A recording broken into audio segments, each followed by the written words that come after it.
The core of a narcissist, the very core of a narcissist is hate. They hate themselves. They hate anything around them that is good. And they want to take it down. They're jealous because they don't have it within themselves. They cannot love. They say process love differently. You know what it is because of that hate. They're jealous. And yes, they put you on a pedestal at first. You know, that's the way they love. So they obsess over it. And obsession is not love. Obsession is something they want to take.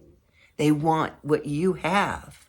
And they get frustrated when they can't have what you have. And so therefore you fall down off that pedestal. And when you fall off that pedestal, now it's judgment day for the narcissist. And they decide to go ahead and punish you for that. How dare you not give me what I want? And then they'll punish you, and then they'll breadcrumb you, thinking maybe you've learned your lesson and maybe they can have it now and they can't get it. They don't understand how you can love unconditionally when they can't. Everything has a condition with these people. Everything. So they hate and they're jealous. They have every aspect of what is not good.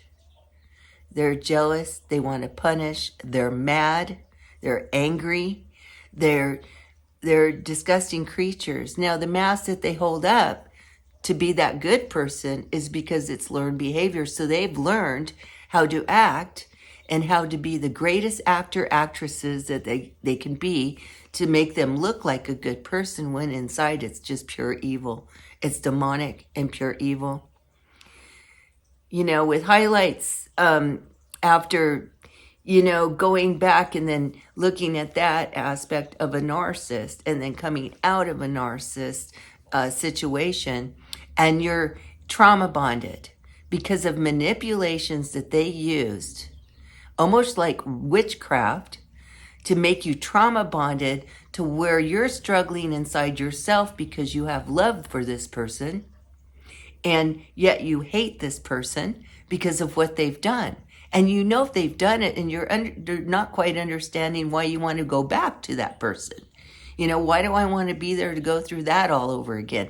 But your brain and your heart are just struggling right now. You know, and you have to come out to clarity to be able to break that trauma bond. And sometimes that takes years to do.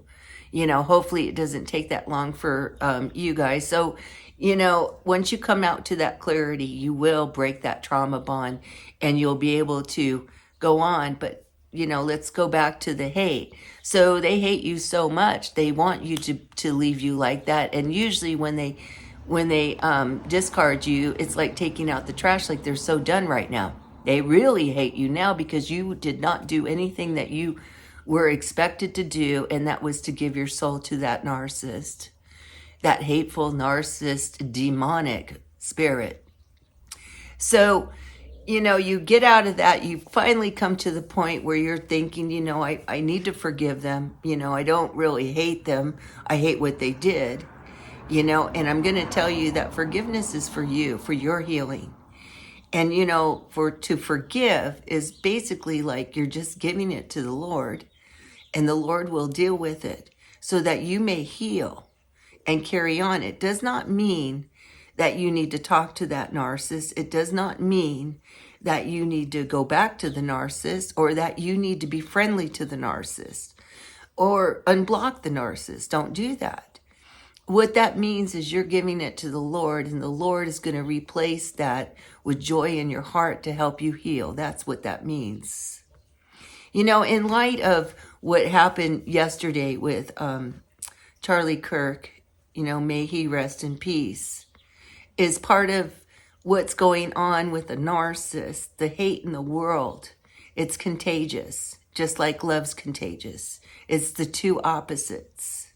And I'm afraid that what has been building up in this world, you know, with the school shootings, and today is 9/11, you know, what happened back then was the same thing. It's a coalition of people who hate, that want to take out the good. Charlie Kirk was a good brother in Christ. And he preached that gospel through debate, and he stood up for the values of the Bible, and he believed in Jesus Christ with all of his heart. And I think it's very sad that we have so much hate in the world that he had to be assassinated because of that hate.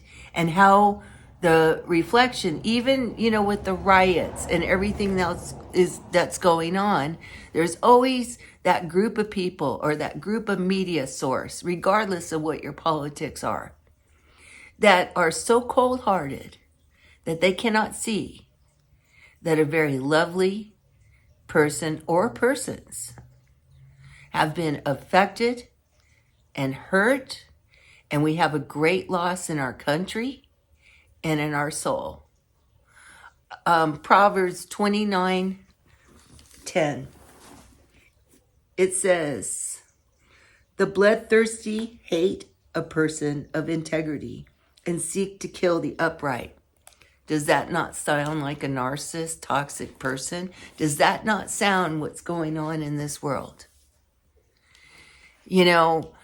I'm just going to say, to understand the narcissist and the toxic person, look around you. Look around the hate.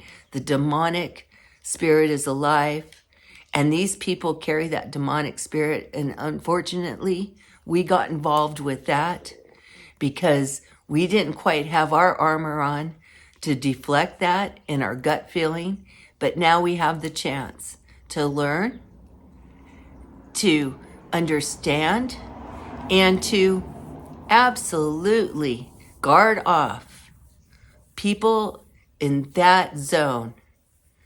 And like I said, it doesn't mean you have to hate the person. You can still love the person. That's what God calls us to do. 2 commandments: love God with all your heart, and love your neighbor as you love yourself. 2 commandments. It doesn't mean that you need to change their mind. It doesn't mean that you need to have to be abused because of that. It doesn't mean any of that. So I hope you enjoyed this video. Please like and subscribe. Thank you.